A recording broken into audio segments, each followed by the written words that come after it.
Hello વિદ્યાર્થી મિત્રો, આપણી આ ચેનલ ઉપર રિઝનિંગની સિરીઝ ચાલે છે, જેમાં કેલેન્ડરનું ચેપ્ટર અને ક્રમ આધારિત હરોળના પ્રશ્નોનું ચેપ્ટર પૂરું કર્યું. હવે આપણે એક નવા ચેપ્ટર સાથે આવી ગયા છે, જે ઘડિયાળના પ્રશ્નો એક્ઝામમાં વારંવાર પૂછાય છે. તો આ ઘડિયાળના પ્રશ્નો જોવા માટે અમારી ચેનલને સબસ્ક્રાઈબ કરી લેજો. જો ઘડિયાળમાં 2:35 વાગ્યા હોય તો અરીસામાં જોતા કેટલા વાગ્યા હશે? અને શોર્ટકટથી આપણે 30 સેકન્ડમાં કેવી રીતે જવાબ લાવીએ તે જોશું. જ્યારે ઘડિયાળનો સમય 11 વાગ્યા કરતાં ઓછો આપેલો હોય ત્યારે આપેલા સમયને 11 અને 60માંથી બાદ કરવામાં આવશે. અહીંયા 11, 60, 2 અને 35. તમારો જવાબ આવશે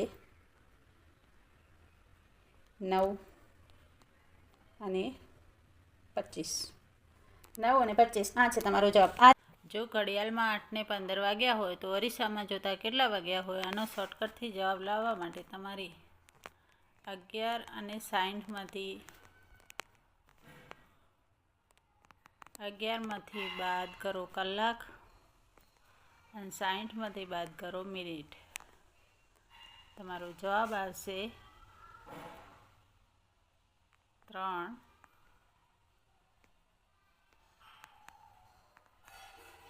અને 45. આ છે તમારો જવાબ. જો ઘડિયાળમાં 11:40 વાગ્યા હોય તો અરીસામાં જોતા કેટલા વાગ્યા હશે? ગયા વિડીયોમાં આપણે જોયું કે 11થી નીચેનો સમય હોય તો 11 ને 60માંથી બાદ કરવાના. જો 11થી ઉપર હોય તો આપણે જોશું, જ્યારે ઘડિયાળનો સમય 11 વાગ્યા કરતાં વધુ આપેલો હોય ત્યારે આપેલા સમયને 23 અને 60માંથી બાદ કરો. 23, 60માંથી 23માંથી 11 બાદ કરો અને 60માંથી 40 બાદ કરો. તમારો જવાબ આવશે 12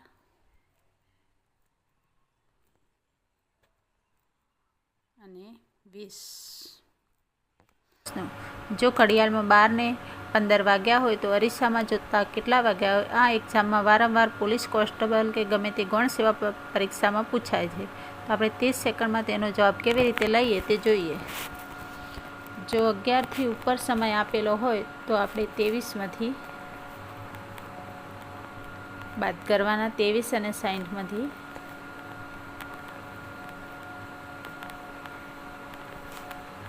આપેલ સમય બાદ કરો. 12 અને 15. તમારો જવાબ આવશે 11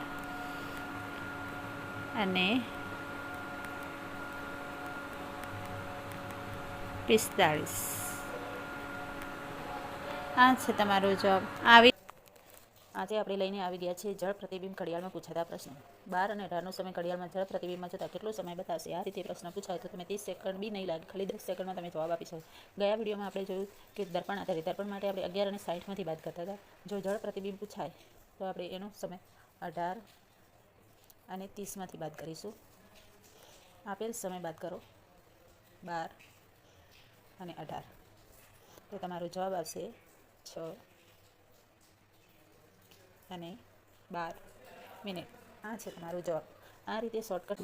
10 અને 45નો સમય ઘડિયાળમાં જળ પ્રતિબિંબમાં જોતા કેટલો સમય બતાવશે? આ રીતે પ્રશ્ન પૂછાય તો ગયા વિડીયોમાં આપણે જોયું કે 18 અને 30માંથી આપેલ સમય બાદ કરતા હતા, જેમાં 30 મિનિટમાં 18 મિનિટ બાદ કરી હતી. એટલે જો 30થી 18 અને 30માંથી બાદ કરતા હતા, પણ જો 30થી મિનિટ આમાં વધી ગઈ છે તો એને આપણે શોર્ટકટથી કેવી રીતે સોલ્વ કરીશું? 10 તો કમ્પ્લીટ છે, 10 અહીંયા લખી દો અને 45 અહીંયા 30થી વધી જાય છે. તો આપણે કેવી રીતે બાદ કરીશું? જો આમાંથી 1 કલાક મિનિટને આપી દો તો મિનિટમાં કન્વર્ટ કરતાં 60 થશે. તો 60 ને 30 કેટલા થાય? 90. અને 18માંથી 1 ઓછું થઈ ગયું એટલે અહીંયા 17 આવી જશે. હવે તમે બાદ કરો, આ સ્કીપ કરી દો. હવે તમારો જવાબ આવશે 17માંથી 10 જાય તો કેટલા વધશે? 7. અને 90માંથી 45 જાય એટલે મિનિટ આવશે તમારી 45. આ છે તમારો જવાબ. બીજો પ્રકાર લઈને આવી ગયા છે જો 5 વાગે ઘડિયાળમાં હોય તો કલાક કાંટો કેટલા ડિગ્રી ભ્રમણ કર્યું હોય. આ રીતે પ્રશ્ન પૂછાય તો આનો શોર્ટકટથી જવાબ લાવવા માટે તમારે ગમે તે મિનિટ ના આપી હોય, ફક્ત કલાક જ આપી હોય તો 30થી ગુણી નાખવાની. 5 ગુણ્યા 30, 5 તારી 15, પાછળ મૂકી દો મીંડું. 150 ડિગ્રી ભ્રમણ. આ છે તમારો જવાબ. આવી જ રીતે 1 ને 30 વાગે કલાક કાંટો અને મિનિટ કાંટા વચ્ચે કેટલો ખૂણો બને. આ રીતે પ્રશ્ન પૂછાય તો આ બંને વચ્ચેનો ખૂણા આધારે જવાબ લાવવા માટે આપણે એને સૂત્ર દ્વારા શોર્ટકટથી શીખીશું. પહેલાં તો 1 કલાક આપી છે, કોઈ બી કલાક આપી હોય, 1 આપી હોય, 2 આપી હોય, 3 આપી હોય, 4 આપી હોય, 5 આપી હોય, 6 આપી હોય, 30થી ગુણી નાખવાની. પણ અહીંયા 1 આપી છે તો 30થી ગુણશો તો પણ જવાબ 30 જ આવશે. 30 અહીંયા મૂકી દો. પછી તમારે મિનિટ લેવાની. મિનિટ કેટલી છે? 30 મિનિટ ગુણ્યા 11 ડિવાઇડેડ 2. 2થી ભાગ પાડો 30માંથી તો આવે 15. 15ને ગુણો 11થી તો તમારો જવાબ આવશે 165. 165માંથી 30 બાદ કરો, તમારો જવાબ આવશે 135. 7 ને 20થી 7 ને 50 કલાક કાંટે કેટલા ડિગ્રી ભ્રમણ કર્યું છે. આ રીતે પ્રશ્ન પૂછાય તો તમારે પહેલાં જોઈ લેવાનું આટલું. તો એના માટે તમારે પહેલાં 50 મિનિટ લઈ લેવાની. 50 એમાંથી 20 મિનિટ બાદ કરો, 30. હવે 30 મિનિટ તમારી જોડે આવી છે. જો મિનિટમાંથી ડિગ્રી મેળવવી હોય તો મિનિટના અડધા કરો, 2થી ભાગો એટલે આવશે 15 ડિગ્રી. જો મિનિટ આપી હોય તો ડિગ્રી લાવવા માટે તમારે મિનિટના અડધા કરશો તો ડિગ્રી મળશે, અને ડિગ્રી આપી હોય તો ડિગ્રીના ડબલ કરશો તો મિનિટ મળશે. આ લઈને આવી ગયા છે 10 AM થી 12:30 PM સુધી કલાક કાંટે કેટલું ભ્રમણ કર્યું છે. આ રીતે પ્રશ્ન પૂછાય તો આપણે 30 સેકન્ડમાં કેવી રીતે જવાબ લાવીએ તે આ વિડીયોમાં જોશું. 10 PM થી 12 PM વચ્ચે કેટલા કલાક છે? 2 કલાક. તમને કલાક તો ગણતા આવડી જાય. મિનિટ કેટલી છે? 30 મિનિટ લઈ લો. હવે 2 કલાક છે તો એને મિનિટમાં કન્વર્ટ કરવા માટે શું કરવું પડે? 1 કલાકની 60 મિનિટ તો 2 કલાકની કેટલી મિનિટ થાય? 120 મિનિટ.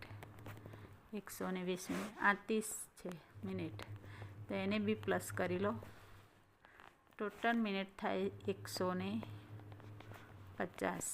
આગળના વિડીયોમાં જોયું કે ડિગ્રી મેળવવા માટે આપણે મિનિટના અડધા કરતા હતા, તો આમાં પણ આપણે મિનિટના અડધા કરીશું. 2થી ભાગ ચાલે તો આવે 75. અડધા કરીએ તો 75. તો આ છે તમારો જવાબ 75 ડિગ્રી. જો કલાક કાંટો મધ્યાહન પછી 75 ડિગ્રી ફરે તો હવે કેટલા વાગ્યા હશે. આ રીતે પ્રશ્ન પૂછાય તો તમે તેને શોર્ટકટથી કેવી રીતે સોલ્વ કરો તે આ વિડીયોમાં જોશું. મધ્યાહન એટલે 12 વાગ્યા પછીનો સમય લો. 75 ડિગ્રી આપેલી છે તો ગયા વિડીયોમાં જોયું કે ડિગ્રી આપેલી હોય તો આપણે 2 વડે ડબલ કરતા હતા. 2 વડે ગુણી નાખવાની. 150 મળશે. 60 મિનિટ 1 કલાક થાય તો આમાંથી એવી કેટલી મિનિટો લઈએ જેથી આપણને કલાક મળે? તો 120 મિનિટ લઈશું તો આપણને 2 કલાક મળશે. પાછળ વધી 30 મિનિટ તો 2 અને 30. આ છે તમારો સમય. આ રીતે 30 સેકન્ડમાં થયું છે. જો કલાક કાંટો 2 વાગ્યા પછી 110 ડિગ્રી ફરે તો હવે કેટલા વાગ્યા હશે. આ રીતે પ્રશ્ન પૂછાય તો તમારે શોર્ટકટથી 30 સેકન્ડમાં જવાબ લાવવા માટે ડિગ્રીના ડબલ કરવાના. ડિગ્રીના ડબલ કરતાં 220 થશે. 110 ને 110 એટલે 220. 220માંથી તમારે કલાક કાઢવાની એટલે 180 મિનિટની કેટલી કલાક થશે? 180 મિનિટની 3 કલાક થશે. પછી પાછળ વધશે 40 મિનિટ. 40 મિનિટ 2 વાગ્યાનો સમય છે તો 2 પ્લસ કરી દો 3માં. તમારો જવાબ આવશે 5 વાગ્યા ને 40 મિનિટ. આ છે તમારો જવાબ. છે જો પ્રશ્ન આ રીતે પૂછાય મિનિટ કાંટો 240 ડિગ્રી ફરે ત્યારે કલાક કાંટો કેટલા ડિગ્રી ફરે તો તમારે પહેલાં તો ડિગ્રી લઈ લેવાની. 240.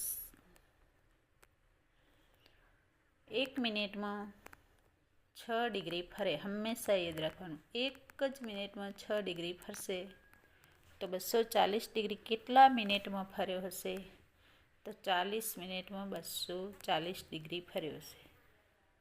એને કલાકમાં કન્વર્ટ કરવા માટે કલાક કાંટો કેટલા ડિગ્રી ફરે એ જોવા માટે 2થી ભાગો. હંમેશા 2થી ભાગવાનું. એટલે તમારો જવાબ આવશે 20 ડિગ્રી ફરે. આ રીતે શોર્ટકટથી વિડીયો જોવા માટે અમારી ચેનલને સબસ્ક્રાઈબ કરો. વિડીયો ગમે તો લાઈક કરો, શેર કરો. Thank you.